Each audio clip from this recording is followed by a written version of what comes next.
Okay, we are meeting today with Ruby. I'll let Ruby introduce herself. So I'm going to turn it to Ruby and ask her to introduce herself. Tell us, Ruby, a little bit about your background and what inspired you to pursue a career in child welfare, and maybe some of the different roles you had within child welfare. Hi, everybody. My name is Ruby Guillen. I just retired as a child welfare worker. Started my career as a social worker in 1995. Worked the back end in terms of case management, and then transferred to adoption.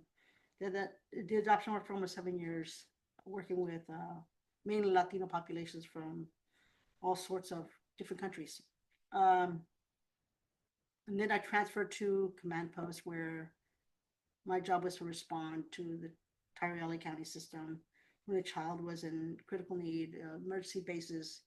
And so I worked with law enforcement, hospitals, school districts, anything that was considered a critical incident, near fatality, fatalities, fatal family violence, violence in general. At the same time, from my background, from a technological perspective, was the Department of Defense, Air Force, where I got to understand the use of technology for the Department of Defense. And so I was able to understand the role of technology as a resource of empowerment. And I transferred my knowledge from technology into social work, uh, trying to create a process where social workers can engage with their clients using their mobile phones, and then creating a process where the end user, i.e., the agencies, can collect their data for real-time data feeds, statistical analysis, so that we can provide better services and have a better response. But again, I've been a social worker for a very long time. I worked in all different arenas, including nonprofits. I volunteered for the homeless shelters. I worked for domestic violence shelters. I've done a lot of work just to understand different areas of need. And now I'm also a researcher. Now I do research for critical incidents for children. I, um, I engage with research projects in California and beyond, including in other states. And I also help out with NGOs at the UN.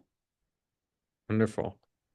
So we spoke a little bit before we I turned the camera on, and you were telling me a lot about your background, and I'm interested to hear more about.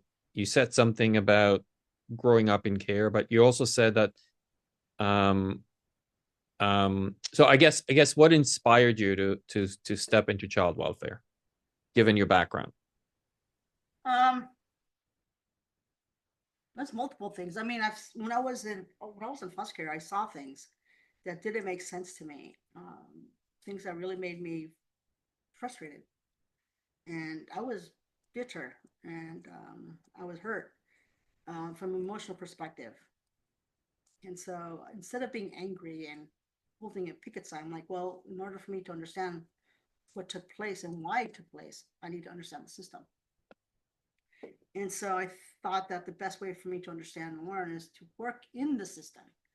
And so I got my degree in social work, and I decided to work for LA County. And so I be I made it a point to get involved in all the different facets of my department, understand how services are rendered, understand the court system, understanding the detention process. Why do children get detained in the first place?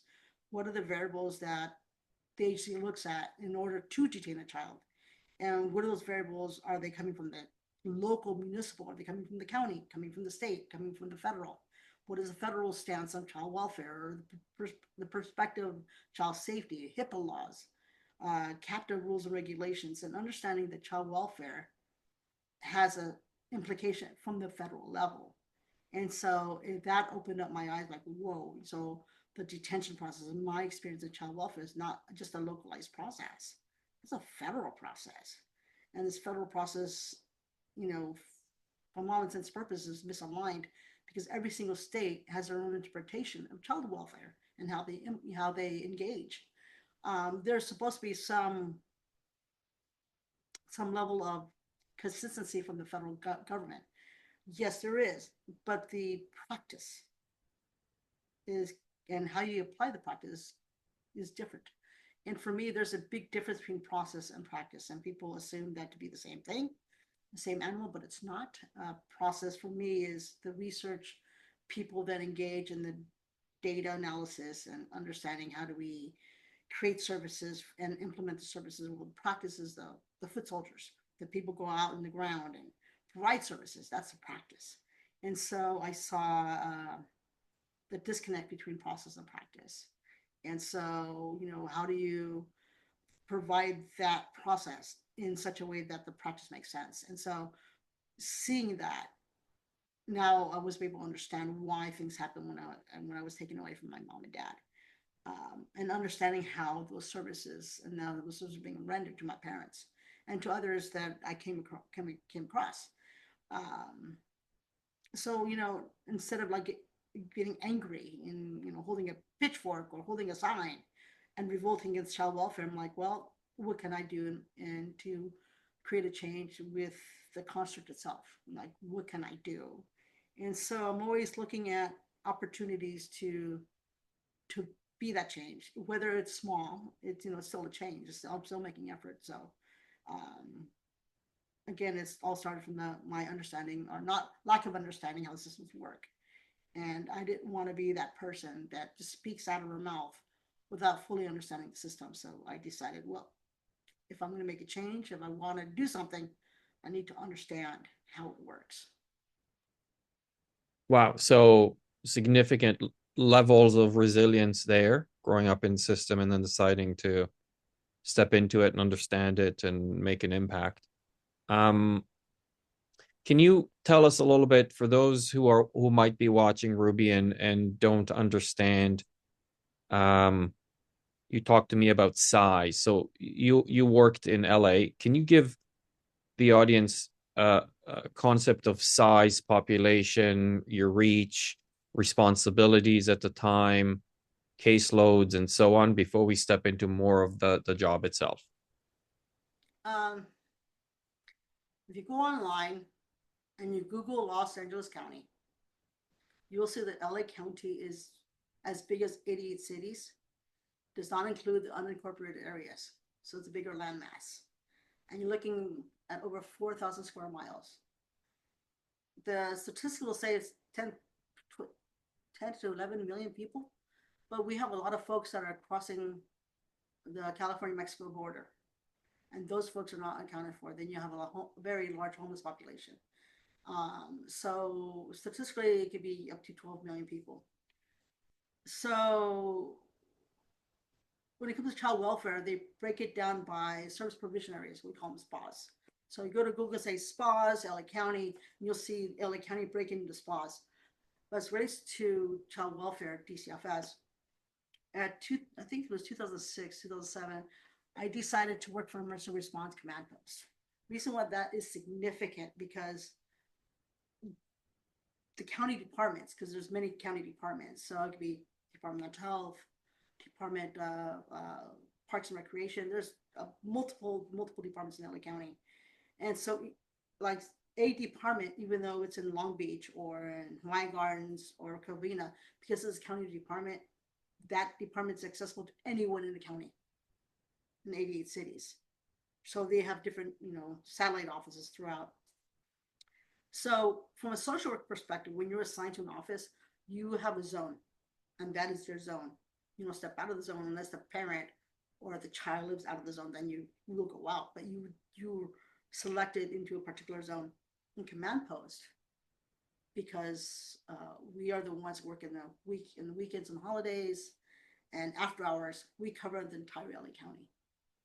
So that was a very it was a that for me was a shift because I was so used to working in particular zones. Like I was selected to work out of the Lakewood office. I would cover Long Beach and a particular zone. That's it. I wouldn't go anywhere else. And then command post, I would get a referral. Now respond anywhere in LA County. I could be anywhere in those 4,000 square miles. And so I would deal with emergencies. So I would deal with, I get these, police calls, and the police say, "Hey, we're waiting for you." And within 2 hours, I'd be out of the office and responding to a 911 call, fire department's 911 call, or suicide or homicide, or fatal child abuse, or fatal family violence, or a community violence that led into a family violence, or road rage. I would literally respond to highway patrol because they would respond to domestic violence that caused an accident, and when the CHP would go and respond to this road accident, we came to find out there was a domestic violence dispute in the car. They were beating each other up while they were driving, and the kids in the car. So I'd respond to that. So um, it was really interesting to see how the response process from a multidisciplinary, multi-agency perspective, where child welfare was the lead agency for child safety. But we had to respond with all the partners. So when I would be at a scene, it could be anybody with DMH, DPSS. DMH is Department of Health. DPS is Department of Public Services. Law enforcement. We have, oh my God, so many law enforcement agencies. If you were to Google law enforcement for LA County, you will see a plethora of agencies. But the statistics from law enforcement is skewed in the sense that, like Los Angeles PD will come as one count because it's LAPD, but people don't know they have 23 substations.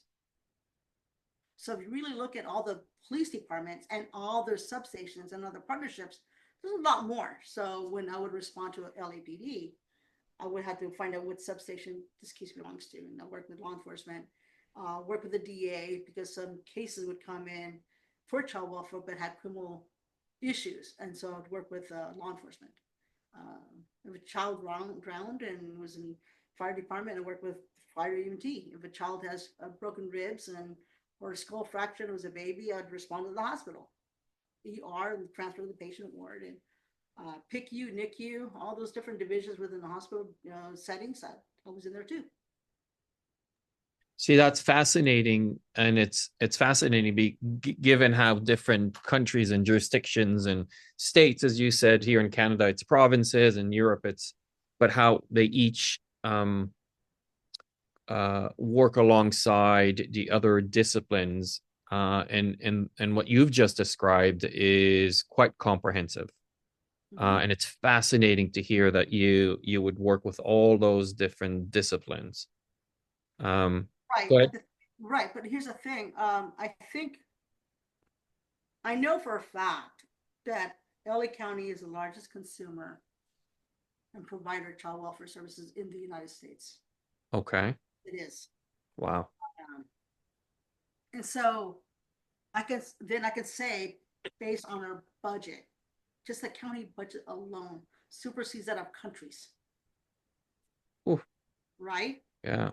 So if I'm working for LA County, responding to all first responders, I've been doing it since 2006. So what does that tell you about expertise of with responding to families and with agencies? Hmm. It's pretty comprehensive in terms of my level of understanding. So I also understand in these smaller counties because as I mentioned, I'm part of another research group. We just published of our findings. I belong to a research group for my lead is Stuart Oppenheim. He and his team analyzed all 58 counties in the state in a response for critical instances. So it's a 3-year study. We just published our findings. It was published in the website for California Department of Social Services. We call our toolkit. And so in that research project, I got to meet other researchers and other folks in other counties. And some of these counties are so small, they have one department that respond, Hmm. or one law enforcement that respond. And so, or just a few. So their views more myopic than not because the Right. level of resources that they have.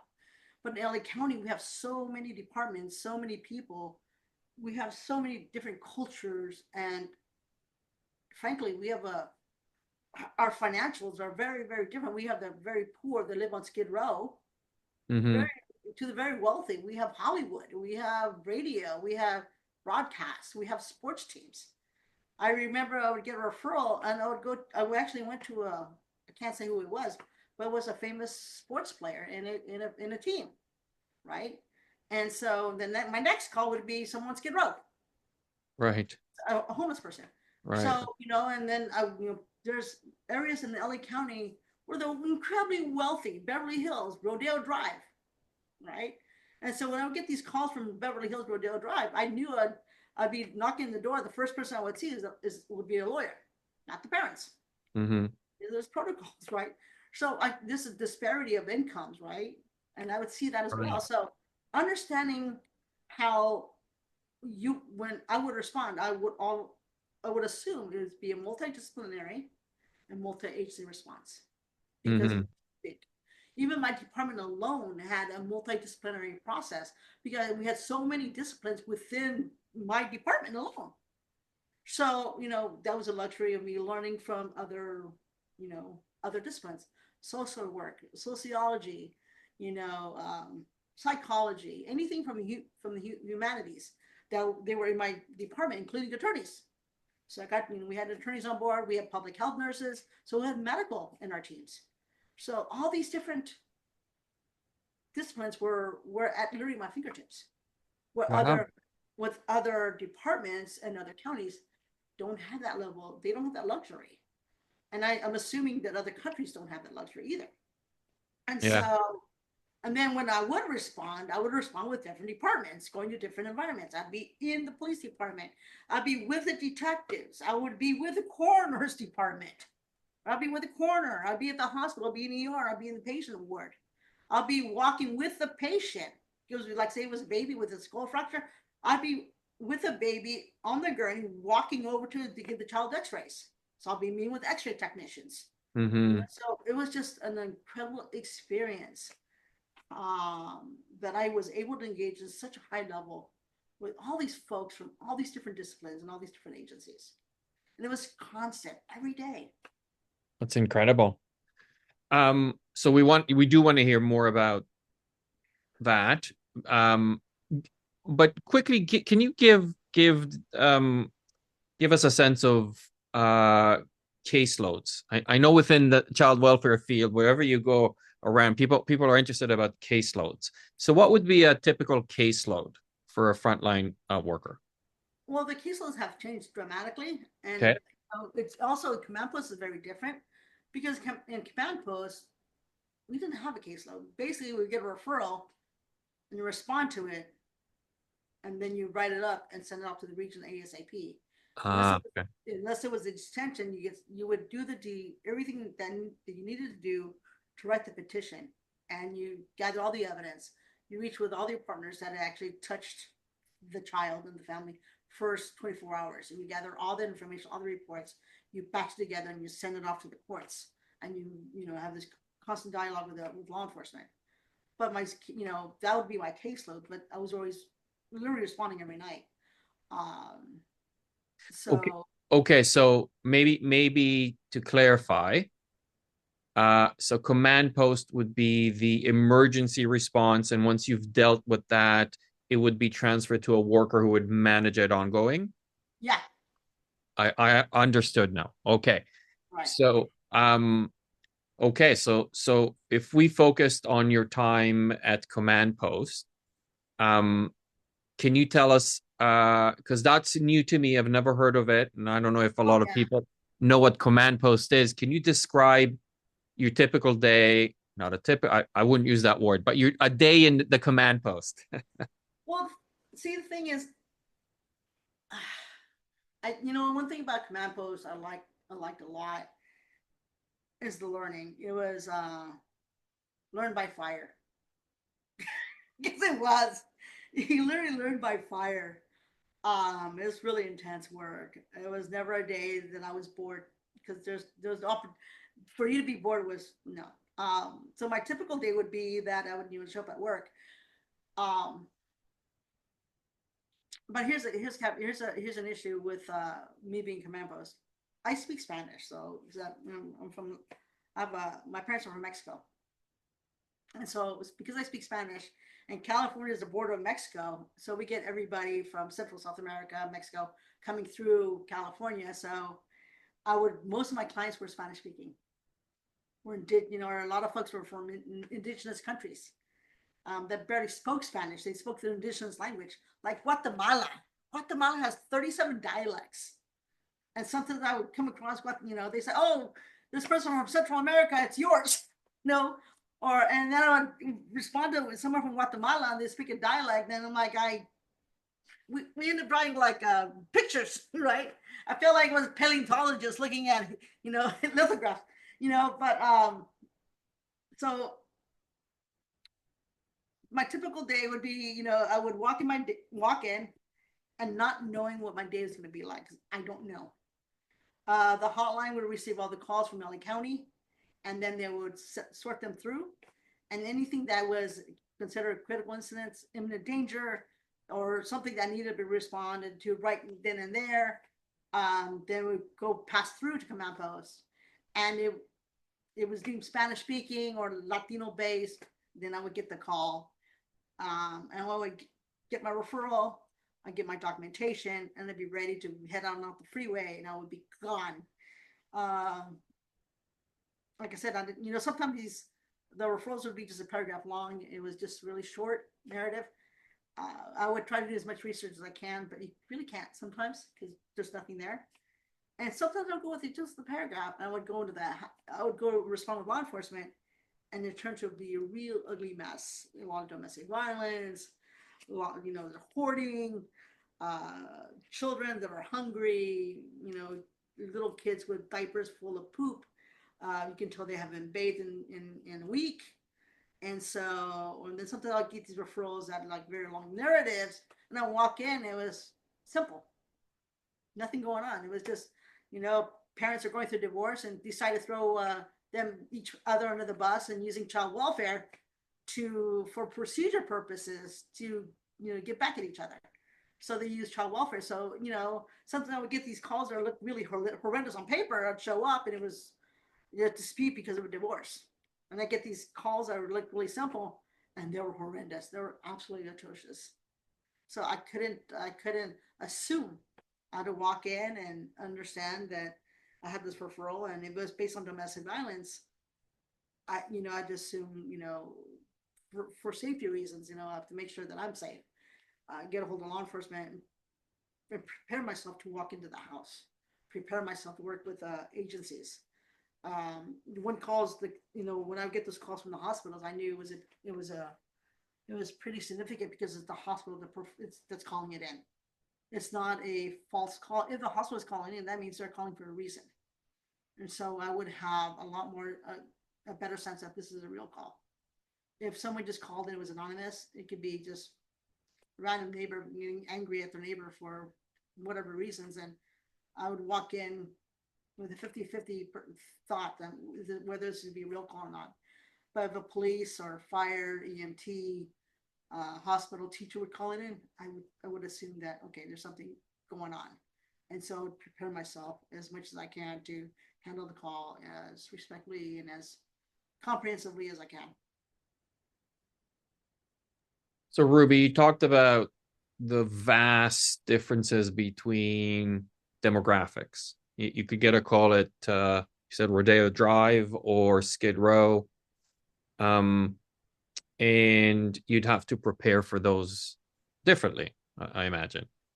Um, can you talk more about what was because I can't, again, LA being extremely different than other jurisdictions around the world and what workers would step into. But for you, can you talk about what were the walking into situations that scared you or worried you? Like, can you talk more about those situations? What would you encounter that to give the audience a perspective of what it's like to be on the front line in child protection, where because myself and my colleagues would often talk about that. We're not armed. We're not right. We're not armed like the police. Yet we had to or have to walk into to these situations, dangerous situations where police would go with a partner and they're fully armed. Can you talk more about that? What's it like? What was it like for you in LA doing that? First of all, I don't want to see. I don't want to make it sound like LA County is unique. Child abuse is child abuse is child abuse. Children around the world are being beaten. children around the world being murdered, children around the world are getting hurt. So at the end of the day, is child safety. What are we doing from a global perspective to make children safe? And so I could again talk about my experience in LA County, but my experience in LA County is experiences that can echo across from around the world. I know that my experience, I had an experience that was really scary where I responded to a call and unbeknownst to me that there was a gang rivalry taking place. I got caught in the middle of it and guns were pulled out and they started shooting. And I fell to the ground because what am I supposed to do? I don't have a bulletproof vest. I don't have a gun. Um, but, you know, having that experience, I had another experience where I was responding to a call and, you know, dealing with the detention and you know, when you're dealing with high level stakes, when a child, especially child under two, this child under two, they can't fend for themselves. They're toddlers, they're infants. They cannot fend for themselves. So when you get those calls for children that are 3 and under, for me that's a high stakes because that child cannot fend for themselves. So when I'm dealing with a child that's 3 and under, and I'm trying to negotiate with the parents, negotiate with everything that's taking place, you know, I have a myopic view for the sake of the child and the sake of my own safety. And so there's certain things I don't pay attention. And I remember coming home and there's a bullet on the driver's side of the door. It's a 45 bullet. I was so big that I could put my finger in it. Um, and then there was another time I got chased by gangs. I went to a neighborhood and the gang members saw my car and didn't recognize who I was or anything, and they chased me down the freeway. And I called 911 and they wouldn't respond. That was literally put on hold of all things. Um, and so having those experiences and walking in where there's active shooting, active gang violence, and trying to negotiate that in such a way that you're trying to mediate risk and safety. Um, but again, that, you know, child abuse is universal because I know that in countries in Africa, you have child soldiers as young as 5 holding machine guns. So I can't, you know, I think risk and safety and violence, it's a relative based on your environment. So my level of risk and safety can be, you know, tremendous for other people that they never had my experience. But if you go to a country in Africa where children as young as 5 are child soldiers, they would see my risk as nothing, right? It's all relative. But for me, the, you know, having those experiences of seeing and observing real violence and trying to walk in and try and negotiate all those elements and try and do such a way that you bring the child into a safe environment, but also making sure you're okay. Yeah, you're absolutely, you know what, you're absolutely right. Um, when you say that it depends on where you live, it depends on the circumstance. Your story, though, from where I'm coming from, uh, you know, it's unbelievable that you had to do that. Um, can you talk more about biggest challenges about your job? I think the biggest challenge is for me, again, you know, from a research perspective, you know, is understanding how violence, you know, it's everywhere and how do we respond to it, especially when children get caught in it. Because children, when it comes to violence, children, especially children of 5 and under, they're not the creators of the violence. They're the receptors of violence. And how do we create an environment where they're safe? How do we work together in partnership to make sure that our kids are okay, especially children 5 and under? And so, you know, I always think back to child welfare, you know, so the social worker, the agencies, but it's not just the agency because there's multiple agencies that can do the same work to alleviate the crisis, to come to the response of the families. And so how do we create the systems of care in such a way that we work more collaboratively together? And that for me is an issue that I'm currently working on and trying to understand how to create a network that is responsive to anyone that's in crisis, specifically families that have children. right? Because you can have families that have no children. And you have multi-generational families. You have families that are indigenous. You have families that are coming across the border from one country to another country. Then you also have the very wealthy families that don't talk to each other. Families are they're so separated because their ideas and concepts are based on wealth, not on passion. I mean, compassion or empathy, or how do you work with family that have no empathy, no compassion for each other because they're driven by greed? So I've seen it all. I mean, God, I've been in this environment for such a long time. And so every time I approach someone, what can I do to alleviate the crisis from a multi-agency, multidisciplinary perspective? Because not just, like I said, not just child welfare. You have it's a there's a multiple layers of resources, and how do we create the environment in such a way that people will have easy access to resources to deal with a crisis on their own accord. You don't need the department to respond to every crisis if you teach families how to respond and how to gather and how to pull and do what they need to do. I mean, I believe in families having the right to self-determination, but we need to make sure that families are in crisis. What can we do to make sure that families have access to knowledge, education, resources, so that way they can make their choices. And if they can't, then what can we do from a multi-agency perspective to respond? And I don't, from that I'm still baffled over because um, I've seen it here in LA County, I've seen it across California, I've seen it in other states, I've seen it in other countries. We don't have figured out the principles of open data platforms in such a way that brings everybody together in a holistic perspective, but does it in such a way that our data is safe from entities that will want to take our data and use it for the wrong reasons. Um, so again, I see it all, and I'm always thinking about what can I do next? What can I do now? What can I what can I share with other departments, with other researchers to move this along for the safety of our kids? Yeah.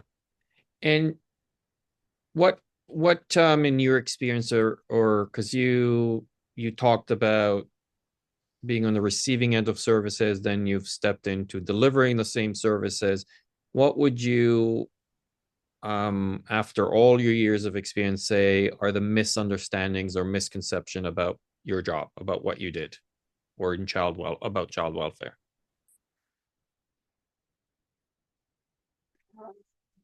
Hmm. Well, there's misconceptions on everything. I just think that there's a lack of information, that lack of knowledge that causes misconceptions. Um, like I remember, I received a call, and the family was so scared and walked through the door because they had this misconception of child welfare and that we were there to take the kids away. And there was an issue of general neglect, and I observed mom trying her hardest to make sure that her kids, children were okay. But she had a lack of money, and so I was able to reach out to nonprofits and reach out to other departments and to come to assist mother and stabilize the family. And I gave it to the regions, but at the end of the day, I did a second visit, and so mom then said, I didn't know that you guys provide services from the perspective of giving. You gave me money to pay for my electricity bill. You gave me resources to get a care for my baby. You gave me resources for food. And then you connected me to nonprofits that are making sure that I'm okay. And I didn't know you guys did that. And so again, a misconception that child welfare, all we do is take kids away, and that is not what we do. I know people will have that concept in their minds, but um, that's one of the things I would do with, every time I get a referral, I would talk with the family saying, look, I know we have a reputation, but I want to change that reputation. I want to make sure that you understand that we're here to help. And I want you to understand there's multiple agencies that come to assist you, not just child welfare. There's Department of Health, Department, and I would have all these lists of departments. I remember that I purposely went online and Googled every single department in the county and satellite offices. I literally called each department. I went online to make sure the links were working, and I created an 8-page resource directory of every single county department. And every time I would go to a family, I would give them this resource. And look, if you're in need, you don't necessarily have to call child welfare. There's all these other departments, and these departments speak Spanish. Here's the nonprofits that have countywide distribution of food. And here's another one for Medicaid, Medicare for health. So, I would sit down and talk with families. Look, here's a access point for you to access resources, and these are different resources.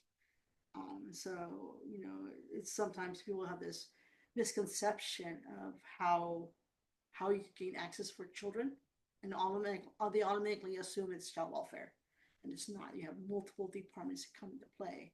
And again, the county's so big, we have multiple agencies. We're always doing many things, and the public doesn't really know what we're doing. And so there's this. I would like to have this sense of transparency in terms of a multi-agency perspective, and show the public that we have a plethora of services coming from different departments for the sake of child safety or family safety or community safety. This is what it looks like. Um, we tried, and I don't think we're there yet. I don't think nobody's there yet either. But I think from a smaller county, smaller city, it's easier for them because they're small. Maybe you have a population less than 2,000, but even then, you have your neighbors and communities. But there's always this misconception of who, what's out there, what can you access for, and I'm going to get in trouble if I call 911. Am I going to get in trouble by law enforcement or child welfare? What are they going to do if I make that call or if I'm in crisis? Wonderful. Yeah. Thank you for that. Um, I'm gonna move into questions about what you found rewarding. One question before that, though, I was curious, from your perspective, because you've done this job for such a long time. Uh, why do you why do you think it's hard for protection workers to talk about what they do? When I reach out to child welfare workers, a lot say to me, "Look, I don't want to talk about the job. There's a fear, there's anxiety about talking about it." From your from your perspective, why do you think that is? First of all, you can't talk about a job to a certain point because you signed when you're employed, you sign a clause. You can't talk about your clients with first names. You can't divulge, things that take place. There's also this fear of talking bad about your department. Right? You don't want to put your department out there. Um, there's also the fear of backlash. I mean, I don't know, but I'm making those assumptions based on what I've seen. I'm I'm retired, so you can't fire me because I'm retired. You can't write me up because I'm retired. You can't say A, B, and I don't know because I worked it. I'm part of the research groups. I have research. I belong to universities now. I'm doing some really detailed, comprehensive work. So I'm in a different space. So I can be the person with a stick poking at the bear. So being that person that's able to poke right now, what would you change about child welfare from your experience? It's funny. I just had a conversation about that particular question with two research groups yesterday and the day before. Um, I'm laughing about it because again, I was just had a stick poking the bear. Uh, um, what I would like to change is how we respond to fatal family violence. Um, because people say, why are you so focused on fatalities? Because that's a pinnacle of violence. When you could go ahead and kill a baby, that level of violence is pretty profound. It's different when you have two men brawling at a bar and they're both drunk, and then when one ends up killing someone else, and they're both in a drunken stupor, and they ends up in a homicide, that's different than a father killing his baby girl, right? It's a different act of violence. I mean, the profoundness, or mother killing her baby boy. That's an act of violence that's pretty profound.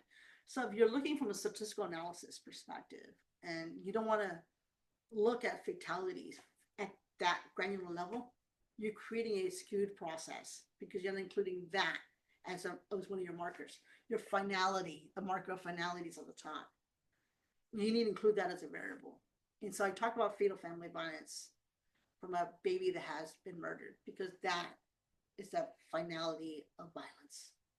And so understanding what that is, you'll see a lot of literature that talks about prevention, but they don't talk about intervention. People assume that intervention and prevention is the same, but they're not. Prevention is a learning, a teaching moment. It's prevention is what are we doing after the fact? Intervention is the here and now. What are we doing at the moment of crisis? Because if you look at prevention, it's based on data, it's based on episodes, based on knowledge. Where does the knowledge come from? It comes from intervention. But if we're not capturing intervention at its core process, its granularity, then I already know that your prevention is going to be skewed. But and that was the conversation I'm having with my research group is like understanding what happens the first 2 hours, then extend of 4, 8, 24, 48 hours. You're able to look at the benchmarks for those timeframes and understand who responds and what we do. You can have a better granular data set. And that will allow us to have a better mechanisms for response in general. And that from 48 to the immediate is for me is the urgency that needs to take place in terms of research development. That is intervention. If we're able to capture that, then our prevention measures from a multi-HC perspective, multidisciplinary perspective, will be much more holistic and will be able to create mechanisms to reduce fatalities across the board. Can you speak a little bit more about what would a much improved holistic intervention look like?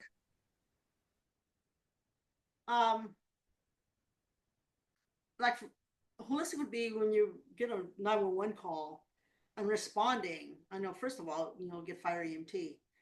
Um, and first 2 hours, understand the magnitude of that profound incident. And then on your mobile phone, from the first responder perspective, as law enforcement or fire, with a mobile phone, be able to activate all the services that will respond to that particular crisis based on that crisis and the nuance of that crisis, and do it in such a way that the response is treated and acted upon within the first 48 hours. Right? Like, for example, like you don't want to, this is a bad example, but it's an example nonetheless. Like, say you get a domestic violence call, you don't want to bring services that have to do with addiction. That has nothing to do with addiction, it's domestic violence. And so, we have this response that's really chaotic. We just put things together with a bandage approach and think, okay, let's go on a merry way. But from a holistic perspective, we really make the effort to understand what's taking place, and within 48 hours, have all the appropriate resources from all the departments and nonprofits from a holistic perspective, and come together in a unified process, unified way, so that there's no repetitiveness, there's no gaps. We are come together in a single operation for the sake of the kid. So this is incredibly fascinating for me, and I'm sure for those who are watching. So what would, in your experience, what would you say is the worst of the chaotic response that you talked about for families and children? One thing that comes to mind has nothing to do with DCFS, comes from law enforcement. I'm not going to put the law enforcement name because I'm not going to, embarrass them. I had a case where, a severe domestic violence case, and the child was in the hospital. but it came as domestic violence. So I responded to the home, and there's a preteen boy was in the house, and his father was there. And so I was talking. I pulled the kid to the side, and I asked him, what happened. He told me that his father got belligerent because he was drunk. He was under the influence and got incredibly violent. Started beating up on his sister. And so he called 911. And law enforcement said law enforcement was going to respond. Law enforcement did not respond. So then the father stops beating on his sister, goes away somewhere. An hour later comes back, then starts beating up on his sister again. This time beat her up so bad that she required medical services, ER department. So the kid calls 911 again, and 911 operator goes, hey, I'm looking at my notes on my screen that law enforcement was supposed to be at your house. And the kid goes, no one showed up. My dad's beating my sister. So the kid calls his mom that works at a fast food restaurant. She had to leave her job to take her kid to the hospital because 911 told law enforcement that they needed to respond, and they did a 911 call, but no one responded. No, the fire didn't respond. EMT did not respond. None of the police responded. So I ended up showing up, and the father knew that the son called 911, no responded, and the father was so cocky, like, I'm invisible. I mean, the police don't show up at my house. And so here I am trying to mitigate risk, and law enforcement failed to show up. And it was a pretty bad, ugly scene. It was pretty nasty. And the father had a history of other domestic violence incidents because I was able to see other instances through our database. And so just a mere fact that law enforcement failed to show up twice. Yeah. Wow. And it's not, I can tell you, law enforcement, they have their good points and they have their bad points. But we're all supposed to be unified in child safety. We're all supposed to respond to acts of violence. We're supposed to be together and unified. And Mm-hmm. so that's what I'm saying. Child welfare, in terms of these social workers, it's not just social workers. You understand those calls come from mandated reporters. If mandated reporters are not calling, not responding, then we don't know about it. Right. Okay. That's interesting to know. Right? And then Yeah. we get these calls. If you go right now, if you go to Google, you type in Lancaster, father killing his kids, it's all over the news. And I responded to that case. But there's cases that go on and on and on throughout LA County where kids get hurt.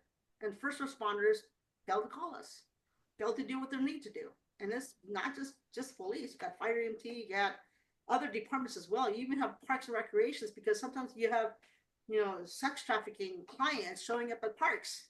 And park and recreations, they don't respond. They don't call us. So, there's, like I said, it's a multi-agency perspective. What are we doing for the sake of our safety of our children? And they always say, oh, it's child welfare. It's our responsibility. It's because our lack of effort that children are getting hurt. No, it's not just us. We're not the only ones that are responding. Most of the time we're the second tier out because the first tier is the 911 call from police and fire. Or the people that are at the scene in their other departments, other agencies, and other nonprofits. Some of these nonprofits, domestic violence, they get their clients coming back from an episode of domestic violence, and nonprofits don't call us. How are we supposed to respond from child welfare perspective? We have no clue, but you want to blame us. Yeah, that resonates with me because it's an experience that we had here as well. Right. And Yeah. that's what I'm saying. Whether it's Canada, UK, Mexico, it doesn't matter. understanding the first 2 hours of an incident of violence, of child abuse, what what does that 2 hours look like?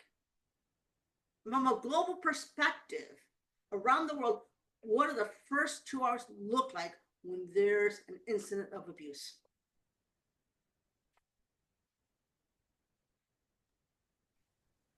Yeah.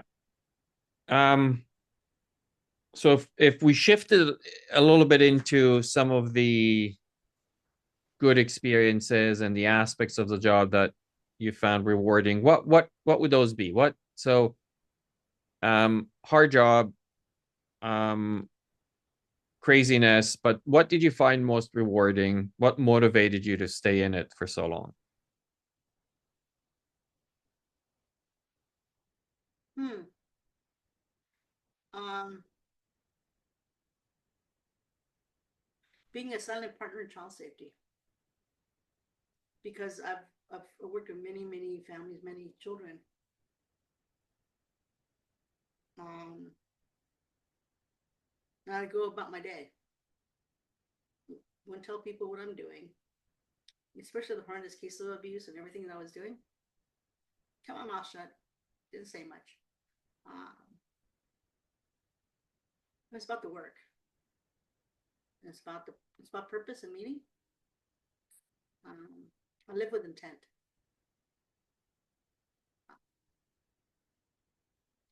I'm going to say something quite personal. Uh, I was diagnosed with cancer in my mid 30s, and my doctor said that I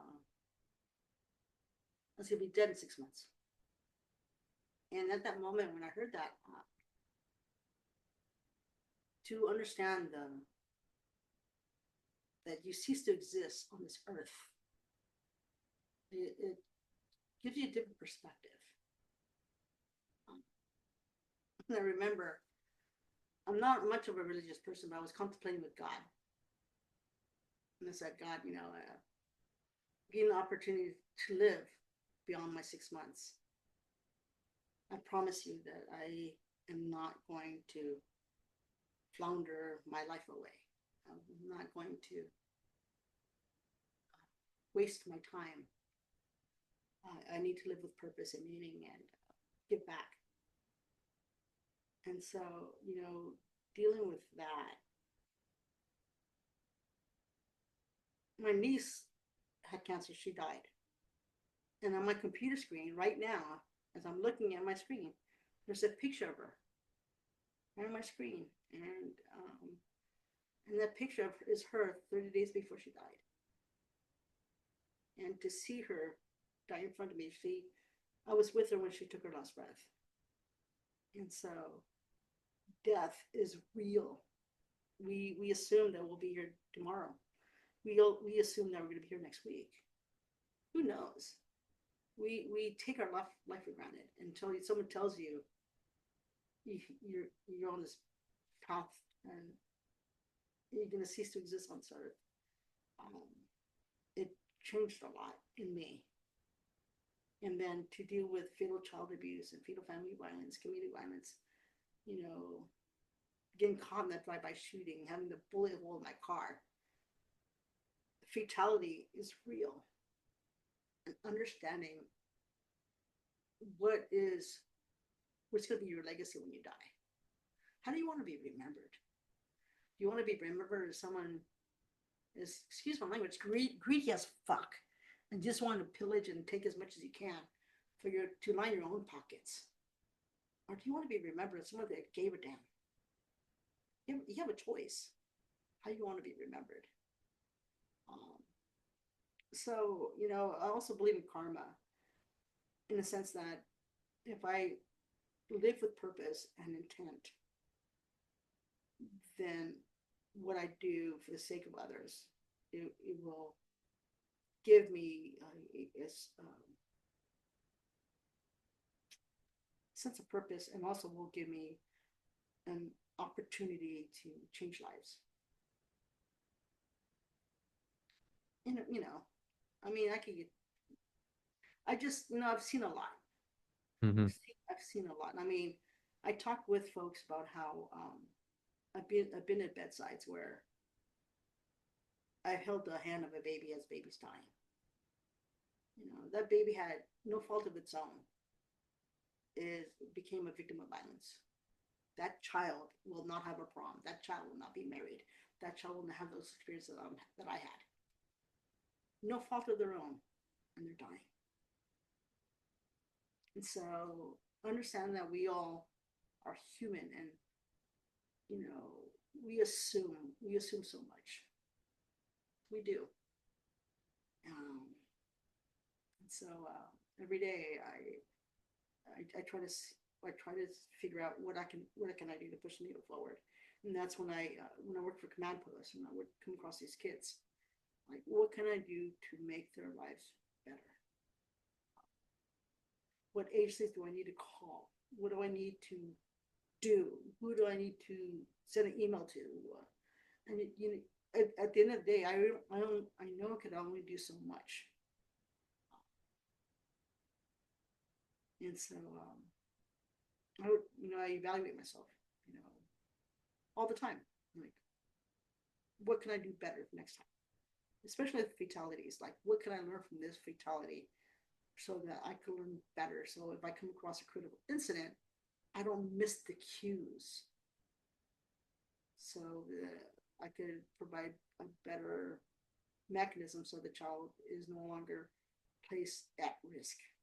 And it's a learning experience.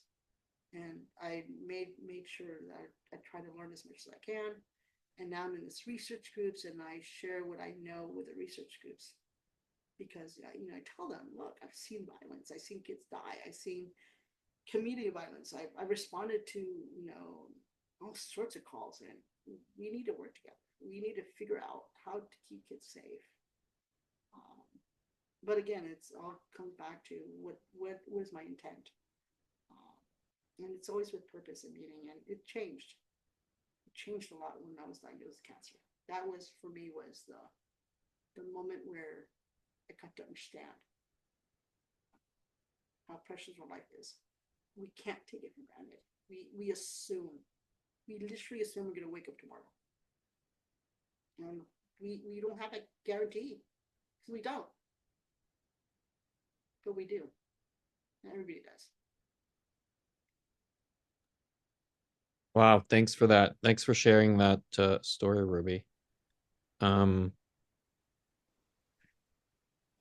can you talk about a story that an experience where you felt it worked for the best, a happy story where it's I mean, you come across as a incredibly compassionate individual who understands what you've said yes to when you took on this job. So, um, can you tell us about those experiences where you felt you've given it your all and it turned out to be a good outcome, a good story?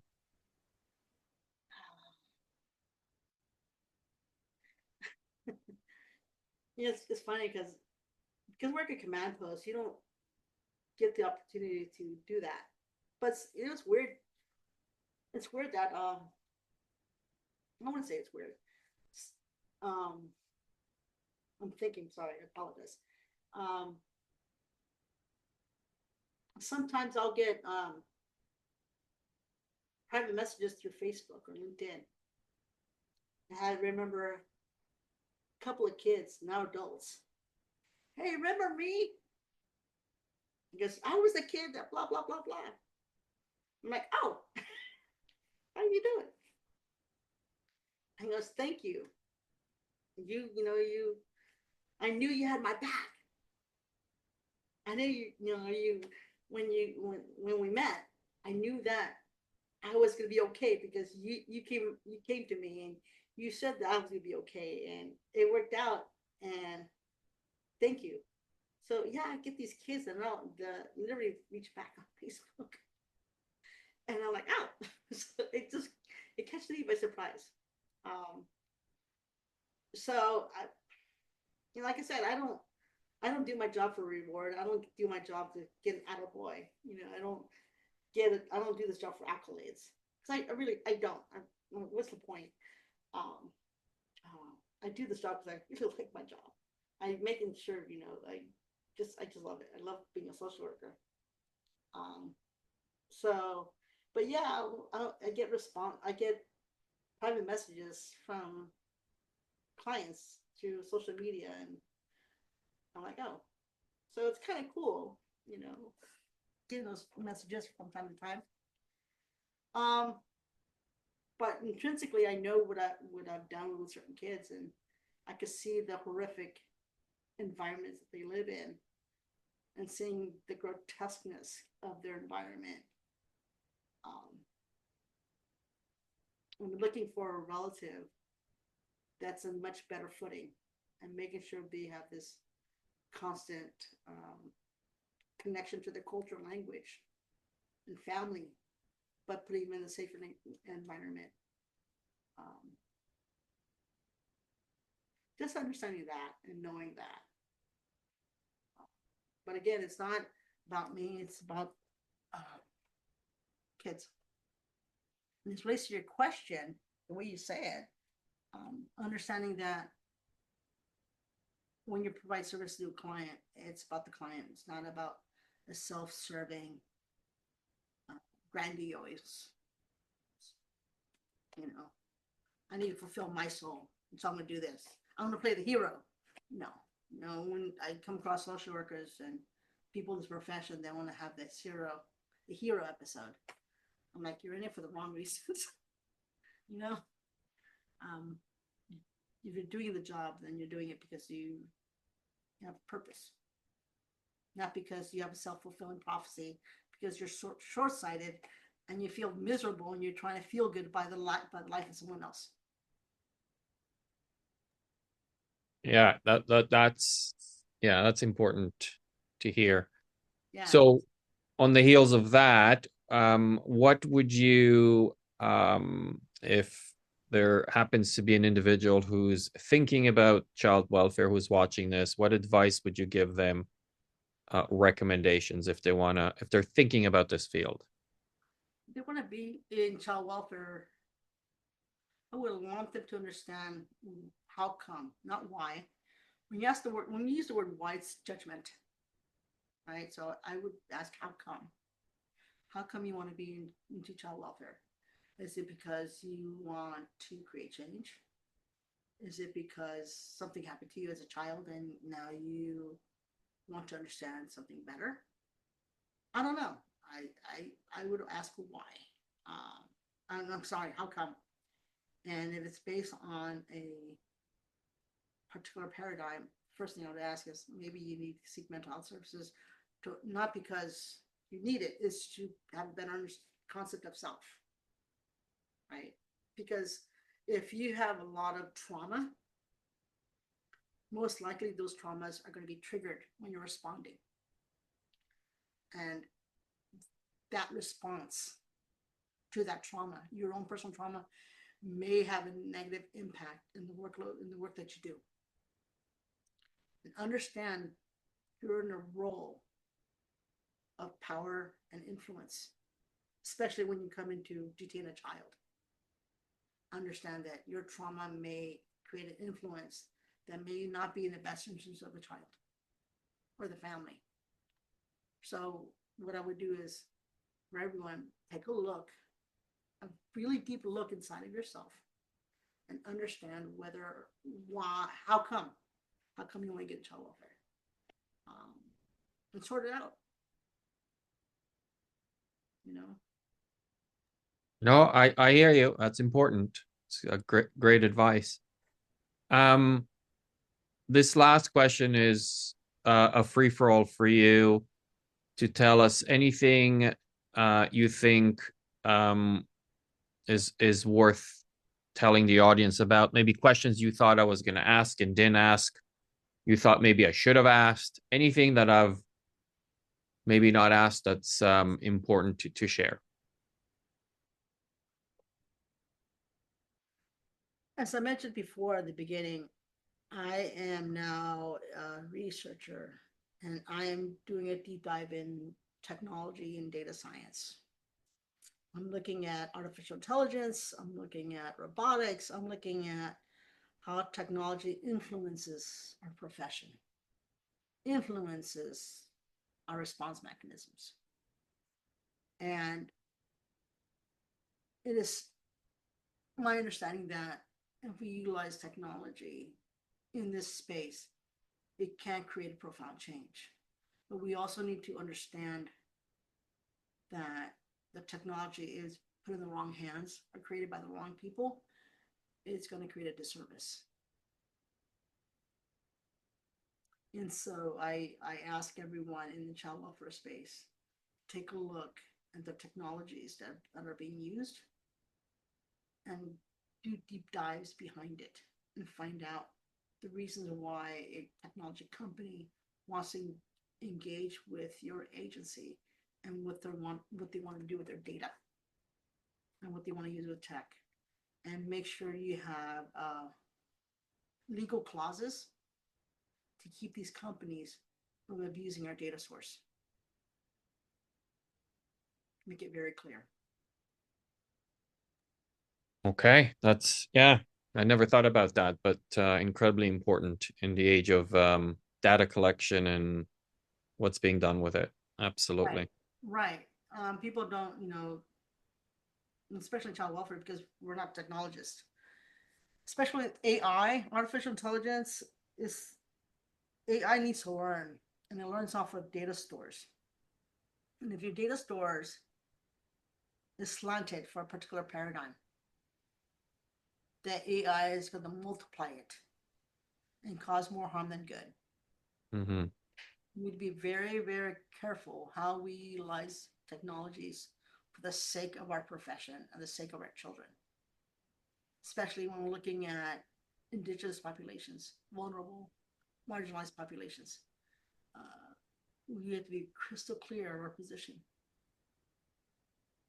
And I'm in that space. Um,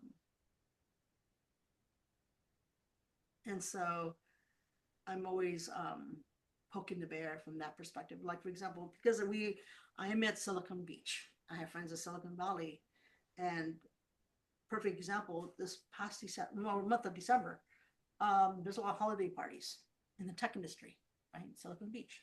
And so I have a lot of friends in this space. So I get invited to all these events, but they don't know I'm a social worker. They think I'm just a techie. I'm part of this group.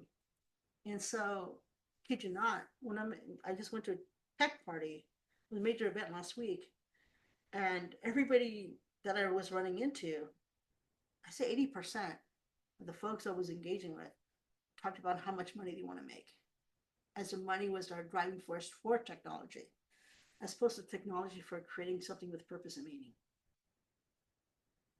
And so, looking at our elections in the United States, looking at technology, the different paradigms of AI, and they're being in the holiday party, and everyone was talking about money and how they were looking at VCs and how much money they want to bring to the table, how much money they're asking for, and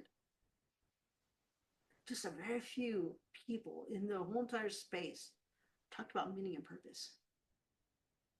I'm like, wow, this is dangerous. Fascinating. It's yeah, it's probably as as you're saying and alluding to, it's an element of child welfare that we have not thought about as much as we should have. Uh, Bingo. yeah, that it's coming, it's here, and it's coming fast, and we need to sort it out. Coming fast. It's already here. Yeah. So yeah, Past, present. It already happened. What are we doing? right. We're sitting on our chairs. We're literally sitting on our hands, looking at things go by our eyes and not doing anything about it. Yeah. That's a shame. Um. That's a shame. Well, people like you hopefully are going to change that, and I I can't do it alone. no, no, no. You're right. I'm asking people to join me. Come on, we gotta have. I'm not asking for a crusade. I want people to open their eyes and understand how profound this is. So anyone who's watching, who's interested, reach out to Ruby. Um, Ruby, you were fantastic. It was fascinating talking to you, and I appreciate you taking the time. Uh, um, I'm sure that we could have talked for hours and hours with your experience, and I truly want to thank you for taking the time. Thanks. Like I said, anybody wants to engage in technology, data science, and child welfare, the first 40 hours are response for fetal family violence, community violence, interpersonal violence, general neglect. I'm looking the first 48 hours. What do we do from a multi-agency, multi-disciplinary perspective? I'm also looking at data technological protocols. What can we do with technology to assist in the first 48 hours? Okay. Okay. Thank you.